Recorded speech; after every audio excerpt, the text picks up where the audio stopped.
அனைவருக்கும் வணக்கம். நான் ஜோதிடர் தமிழரசன் பேசுகிறேன். இன்னைக்கு நம்ம இந்த பதிவில் பார்க்க போகிற தலைப்பு காலபுருஷ தத்துவப்படி 12ஆம் ராசியான மீனராசி நேர்களுக்கு எப்படி இருக்குன்னு பார்க்கலாம். மீனராசிக்கு வந்து பாருங்க, இப்போ 7.5 சனி போயிட்டு இருக்கு. 7.5 சனியில விரைய சனி போயிட்டு இருக்கு. இப்போதான் 7.5 சனி உங்களுக்கு ஆரம்பிச்சிருக்குன்னு சொல்லலாம், சரிங்களா? அதாவது 2023 ஜனவரி மாதம் தான் உங்களுக்கு 7.5 சனி ஸ்டார்ட் ஆச்சு. ராசிக்கு வந்து 12ஆம் இடத்துல சனி பகவான் இருக்காரு. மீனராசி நேர்கள் வந்து பாருங்க, நல்லவங்களா இருப்பீங்க, விட்டு கொடுத்து போவீங்க, அட்ஜஸ்ட் பண்ணி போவீங்க, மனிதநேயம் மிக்கவங்களா இருப்பீங்க, நிறைய உதவி செய்வீங்க, அடுத்தவங்களுக்கு நிறைய உதவி செய்யக்கூடிய ராசி மீனராசி. பூரட்டாதி நட்சத்திரம் 4ஆம் பாதம், உத்திரட்டாதி நட்சத்திரம் 4 பாதங்கள் மற்றும் ரேவதி நட்சத்திரம் 4 பாதங்கள் உள்ளடக்கிய ராசி தான் இந்த மீனராசி. அதாவது மீனராசியில வந்து பாத்தீங்கன்னா பூரட்டாதி நட்சத்திரம் இருக்கும், ஒரே ஒரு பாதம் இருக்கும், அதாவது 4 பாதம், கடைசி பாதம் 4ஆம் பாதம் இருக்கும். உத்திரட்டாதி நட்சத்திரம் வந்து பாத்தீங்கன்னா 4 பாதங்கள், 1 2 3 4 பாதங்கள் இருக்கும். ரேவதி நட்சத்திரம் வந்து பாத்தீங்கன்னா 1 2 3 4 பாதங்கள் இருக்கும். இப்போ வந்து ராசிக்கு 12ஆம் இடமான விரயஸ்தானத்துல சனி பகவான் வந்து பாருங்க, கும்ப ராசியில அவர் சொந்த வீட்டுல தான் சஞ்சரிச்சுட்டு இருக்காருங்க. சொந்த வீட்டுல இருந்தாலும் சனி வந்து இருக்கிற இடத்துக்கு தகுந்த மாதிரி பலன் கொடுப்பார். இப்போ உங்க ராசிக்கு 12ஆம் இடத்துல இருக்க சனினால நிறைய மீனராசி நேர்களுக்கு வந்து பாருங்க, விரயங்கள், தேவையில்லாத விரயங்கள் போயிட்டு இருக்கு. உங்களுக்கு 2023 இருந்தே விரயங்கள் தான்.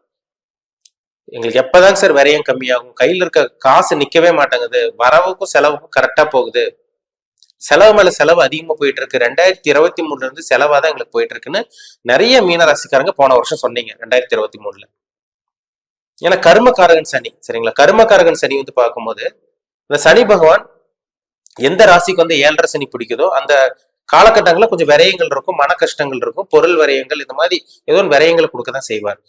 விரய சனி, ஜென்ம சனி, பாத சனி சொல்லுவாங்க. அதாவது சனி வந்து பாத்தீங்கன்னா ஒரு ராசி மண்டலத்தை வந்து பாத்தீங்கன்னா ஒரு ராசி 7.5 சனி பிடிக்கிறதுக்கு 30 வருஷம் டைம் எடுக்கும்.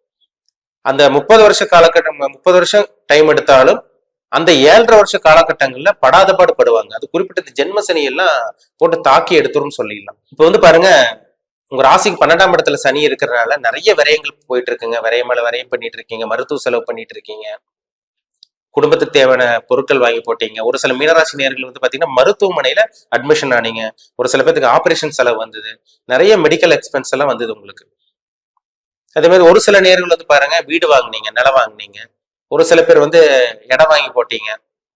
இந்த மாதிரி ஏதோ ஒன்று செலவு, கையில வந்து பணம் நிக்க கிடையாது, சரிங்களா? அந்த மாதிரி உங்க வாழ்க்கை போயிட்டு இருக்கு. இந்த 2024ஆம் ஆண்டு எப்படி இருக்குன்னு கேக்குறீங்க. இந்த 2024ஆம் ஆண்டு இந்த விரய சனியை நாங்க எப்படிதான் சமாளிக்கிறது, எப்படி எதிர்கொள்றது, எந்த மாதிரி பண்ணா நாங்க நல்லா இருப்போங்கிற மாதிரி நிறைய மீனராசி நேர்கள் கேக்குறீங்க. அந்த 3 நட்சத்திரக்காரங்களும் கேட்டுட்டு இருக்கீங்க. பூரட்டாதி நட்சத்திர நேர்களா இருந்தாலும் சரி, உத்திரட்டாதி நட்சத்திர நேர்களா இருந்தாலும் சரி, ரேவதி நட்சத்திர நேர்களா இருந்தாலும் சரி, கொஞ்சம் செலவுல தான் போயிட்டு இருக்கு, கொஞ்சம் விரயமா தான் பண்ணிட்டு இருக்கீங்க, சரிங்களா? ஒரு சில பேர் திருமண செலவு கூட வந்தது உங்களுக்கு 2023 திருமணம் பண்ணீங்க, குடும்பத்துக்காக செலவு பண்ணீங்க, ஏதோ ஒன்று சொந்தக்காரங்களுக்காக ஏதோ ஒன்று செலவு மேல செலவா போயிட்டு இருக்கு உங்களுக்கு. இந்த 2024ஆம் ஆண்டு பாருங்க, உங்க ராசிக்கு இந்த வருஷம் முழுக்கவே, இந்த வருடம் கம்ப்ளீட்டா சனி பகவான் 12ஆம் இடத்துல தான் இருப்பார். 12ஆம் இடத்துல இருக்கக்கூடிய சனி என்ன பண்ணுவாருன்னு பாத்தீங்கன்னா, இந்த வருஷம் கொஞ்சம் செலவு இருக்கதான் செய்யும், சரிங்களா? செலவு இருக்கதான் செய்யும். உங்க ராசிநாதன் வந்து பாருங்க 2ஆம் இடத்துல இருக்காரு. அவர் மே மாதம் எல்லாம் பாத்தீங்கன்னா 3ஆம் இடத்துக்கு வந்துடுவார். ஜென்ம ராசியில ராகு இருக்கார், 7ஆம் இடத்துல வந்து கேது பகவான் இருக்காங்க. அப்ப இந்த ராகு கேது பயிற்சி கொஞ்சம் சுமாராதான் போயிட்டு இருக்கு உங்களுக்கு. அதனால தேவையில்லாம குழம்புவீங்க, சரிங்களா? அடுத்தவங்க உங்களை ஏமாத்த பார்ப்பாங்க, தவறான வழியில போக பார்ப்பாங்க மீனராசி நேர்கள். அடுத்தவங்கனால சூழ்ச்சினாலேயே உங்களோட வாழ்க்கை நெகட்டிவா நெகட்டிவா போகும், சரிங்களா? அதனால கொஞ்சம் கவனமா இருக்கு, சரிங்களா?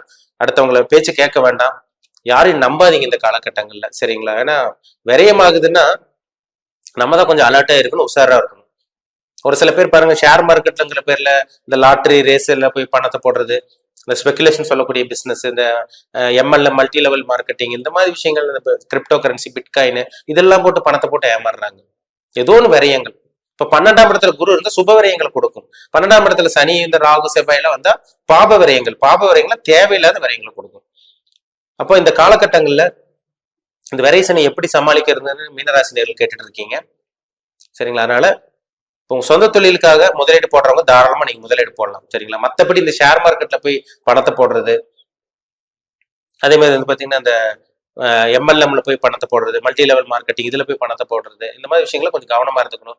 லாட்ரி வாங்குறாங்க சார் அப்படிங்கிற மாதிரில போய் பணத்தை போட்டு போய் ஏமாந்துட வேண்டாம். சரிங்களா? எந்த ஒரு முதலீடா இருந்தாலும் சரி அளவா போடுங்க. சொந்த தொழில் பண்ணிட்டு இருக்கீங்களா, அளவா முதலீடு போடுங்க. ஒரு நிலம் வாங்கணுமா, இடம் வாங்கணுமா, இதுக்கெல்லாம் நீங்க தாராளமா நீங்க முதலீடு பண்ணலாம். அதுல இருந்து ஒரு இது கிடையாது. அதாவது தேவையில்லாத விரயங்களுக்கு பதிலாக இந்த சுப விரயமா நீங்க மாத்திக்கலாம். ஒரு சில பேருக்கெல்லாம் பாருங்க, பணத்தை சேர்த்து வச்சிருப்பாங்க. ஆல்ரெடி வீடு வாங்கியிருப்பாங்க, நிலம் வாங்கியிருப்பாங்க, எல்லாமே வண்டி வாகனம் எல்லாமே உங்களுக்கு இருந்திருக்கும். திடீர்னு மருத்துவ செலவு வந்திருக்கும். 2023 நிறைய மருத்துவ செலவு வந்திருக்கும். இந்த வருஷம் 2024ஆம் ஆண்டு ஒரு சில மீனராசினியர்களுக்கு மருத்துவ செலவு இருக்கு, வாய்ப்புகள் இருக்கு. உடல் ஆரோக்கியத்துல நீங்க கவனமா இருக்கணும்.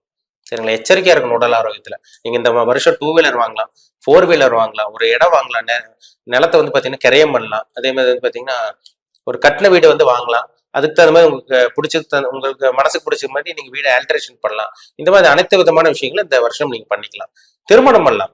சரிங்களா? அதுவும் சுபகரியமா தான் இருக்கும். உங்களுக்கு மேரேஜ் ஆகாம இருந்த உங்களுக்கு மீனராசினருக்கு இந்த வருஷம் திருமணம் நடக்கும். திருமணத்துக்கு உண்டான வாய்ப்பு உங்களுக்கு அதிகமா இருக்கு. முக்கியமா சொல்ல போனோம்னா பாத்தீங்கன்னா வெளிநாட்டு பிரயாணம். வெளிநாடு போகணும்னு நிறைய பேத்துக்கு ஆசையா இருக்கு. ஒரு லட்சியத்தோடு இருக்கீங்க, வெளிநாடு போகணும், வெளிநாடு போய் வேலை பார்க்கணும், அங்க போய் தொழில் பண்ணணும், பிசினஸ் பண்ணணும், இந்த மாதிரி எல்லாம் ஒரு சில மீனராசினர்களுக்கு ஆசைப்படுறீங்க. மீனராசினர்களுக்கு ஆசையா இருக்கு உங்களுக்கு. ஆனா இந்த காலகட்டங்களில் வெளிநாடு போகக்கூடிய வாய்ப்பு உங்களுக்கு உருவாகும். சரிங்களா? அதனால இதெல்லாம் உங்களுக்கு சுப விரயங்கள் தான். இதெல்லாம் தேவையில்லாத விரயங்கள் கிடையாது. தேவையில்லாத பாப விரயங்கள் என்ன, மருத்துவ செலவு வரும், அடுத்தவங்ககிட்ட போய் ஏமாறுவீங்க, இதெல்லாம் தேவையில்லாத விரயங்கள்.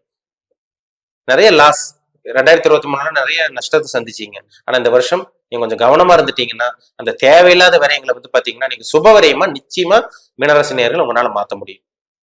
ஒரு இடம் வாங்குறது சரி, வீடு வாங்குறது சரி, நிலம் வாங்குறது சரி, 2 வீலர் 4 வீலர் வாகனம் வாங்குற மாதிரி இருந்தாலும் சரி, இல்ல குடும்பத்துக்கு தேவையான பொருட்கள் வாங்கி போடுறீங்க, வீட்டுக்கு தேவையான பொருட்கள் வாங்கி போடுறீங்க, வெளிநாடு போறீங்க, இல்ல உங்களுக்கே திருமணம் பண்றீங்க, இல்ல உங்க கூட இருக்க நண்பர்களுக்காக சில உதவி பண்றீங்க. அதே மாதிரி வந்து குடும்ப உறுப்பினர்களுக்கு அக்காவோ இல்ல அண்ணனோ தம்பியோ யாரோ குடும்ப உறுப்பினருக்கு மேரேஜ் பண்றது, இதுக்காக செலவு பண்றது, இதெல்லாமே உங்களுக்கு சுபவிரயமா தான் இருக்கும். அதாவது தேவையில்லாத விஷயங்களை போய் செலவு பண்ணாம இருந்துட்டீங்கனாலே இந்த 7.5 சனியை, இந்த விரைய சனியை நீங்க ஈஸியா கடந்து வர முடியும். நிச்சயமா கடந்து வர முடியும். சரிங்களா? 7.5 சனி விரைய சனியில் வந்து பெருசா உங்களுக்கு பாதிப்பு இருக்காது. ஜென்ம சனி காலகட்டங்கள்ல தான் உங்களுக்கு பாதிப்பு இருக்கும். அது உங்களுக்கு அடுத்த 2025 தான் உங்களுக்கு ஜென்ம சனி வரும். ஆனா இந்த 2024ஆம் ஆண்டு ஓரளவுக்கு சமாளிக்கக்கூடிய வருஷமா தான் இருக்கும். நீங்க தேவையில்லானவுக்கு இப்ப நீங்க பொருட்கள் உங்க மனசுக்கு பிடிச்ச பொருட்கள் வாங்குறது இதெல்லாமே உங்களுக்கு நிச்சயமா இந்த சனி பகவான் 12ஆம் இடத்துல இருக்கிறதுனால விரயத்தை ஏற்படுத்தி கொடுப்பாருங்கிறதுல எந்த விதமான மாற்றம் கிடையாது. விரயம் பண்றீங்கன்னா என்ன, பணம் வரும், பணம் வந்தா செலவு பண்ண முடியும். உங்களால பணம் வந்து அந்த வரக்கூடிய பணத்தை வச்சு செலவு பண்ணக்கூடிய அந்த அமைப்பு உங்களுக்கு நிச்சயமா இருக்கு. ஏன்னா 2ஆம் இடத்துல குரு இருக்க, உங்க 2ஆம் இடத்துக்கு குரு இருந்து அவரு உங்களுக்கு மே மாதத்தெல்லாம் பாருங்க 3ஆம் இடத்துக்கு போயிடுவார். தன்னம்பிக்கையோட செயல்படுவாங்க மீனராசி நேயர்கள். சரிங்களா? அதனால அளவா முதலீடு போடுங்க. பார்த்து எதா இருந்தாலுமே ஒரு 3-4 தடவை யோசிச்சு செலவு பண்ணுங்க. அவசர முடிவுகள் எடுத்துட வேண்டாம். யாரையும் நம்பாம இருந்துட்டீங்கனாலே இந்த 2024 ஒரு ஈஸியா கடந்து வந்துருவீங்க. சரிங்களா? அதனால இந்த 12ஆம் இடத்துல இருக்க சனியை பத்தி இருக்கிறத பத்தி பெருசா பாதிப்பு இருக்காது உங்களுக்கு. அதனால வந்து மன கஷ்டத்துல இருக்கீங்க ஒரு சில நேயர்கள், அதுல இருந்து கொஞ்சம் வெளியே வந்துருங்க. ஒரு சுபவிரயமா மாத்திருங்க. சரிங்களா? தேவையில்லாத விரயமா வர்றதுக்கு நீங்க சுபவிரயமா மாத்திட்டீங்கன்னா பிரச்சனை உங்களுக்கு வர்றது நம்ம தவிர்த்துக்க முடியும். சரிங்களா? ஆனா உங்க ஜாதகத்துல என்ன தசாபுத்தி போகுதுன்னு பாருங்க. நீங்க வந்து பூரட்டாதி நட்சத்திரம், உத்திரட்டாதி, ரேவதி நட்சத்திரத்துல இருக்கீங்க. வயதுக்கு தகுந்த மாதிரி பலன்கள் மாறுபடும். ஒரு 20ல இருந்து 30 வயசுக்குள்ள ஒருத்தருக்கு ஒரு விதமா நடக்கும். 30 வயசுல இருந்து 40 வயசுக்குள்ள ஒரு மாதிரி இருக்கும். 45ல இருந்து 50 வயசுக்குள்ள ஒரு மாதிரி ஒரு சில நேர்களுக்கு ஒவ்வொரு விதமான பலன்கள் நடக்கும். எல்லாத்துக்கும் ஒரே மாதிரி நடந்துராது. நம்ம பொது பலனா பாக்குறோம். பொதுவா வந்து பாத்தீங்கன்னா 2023 இருந்து மீனராசி நேர்களுக்கு செலவா தான் போயிட்டு இருக்கு. அதுல மாற்றமே கிடையாது. உங்க ஜாதகத்துல என்ன தசாபுத்தி போகுது, அந்த கிரகம் உங்களுக்கு சாதகமா இருக்கா, பாதகமா இருக்கா, உங்களுக்கு நன்மை செய்யுமா, தீமை செய்யுமா, இதெல்லாம் பாருங்க. அதுதாங்க ரொம்ப ரொம்ப முக்கியம். தனிப்பட்ட ஜாதகம், தனி மனிதனுடைய ஜாதகம் தான் துல்லியமா பேசும். அதுபடிதான் உங்களோட விதி போயிட்டு இருக்கும். சரிங்களா? என்ன தசாபுத்தியில் இருக்கீங்க, உங்க லைஃப் எப்படி இருக்கும், இது எல்லாமே உங்க தனிப்பட்ட ஜாதகத்துல நவகிரகங்கள் நடக்கக்கூடிய இந்த தசாபுத்தி, இந்த நவகிரகங்கள்ல அந்த தசாநாதனும் புத்திநாதனும் பதில் சொல்லும். அந்த கிரகங்கள் தான் உங்களை வழி நடத்திட்டு இருக்கும். அதுபடிதான் உங்களோட லைஃப், உங்களோட விதி போயிட்டு இருக்குங்கிறதுல எந்த விதமான சந்தேகம் கிடையாது.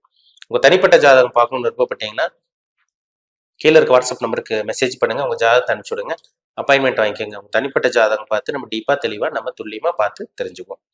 மீண்டும் அடுத்த பதிவில் சந்திக்கும் வரை உங்களிடமிருந்து விடைபெறுவது உங்கள் சோதரர் தமிழரசன். இந்த சேனல் பிடிச்சிருந்தா உங்க நண்பர்களுக்கு உறவினருக்கு ஷேர் பண்ணுங்க, லைக் பண்ணுங்க, சப்ஸ்கிரைப் பண்ணுங்க. பக்கத்தில் இருக்க பெல் பட்டனை கிளிக் பண்ணிக்கோங்க. ஆல்கிற ஆப்ஷன் இருக்கும், அதையும் சூஸ் பண்ணிக்கோங்க. அப்போ தான் நாங்கள் போடுற பதிவுகள் எல்லாமே உங்களை வந்து சேரும். நன்றி, வணக்கம்.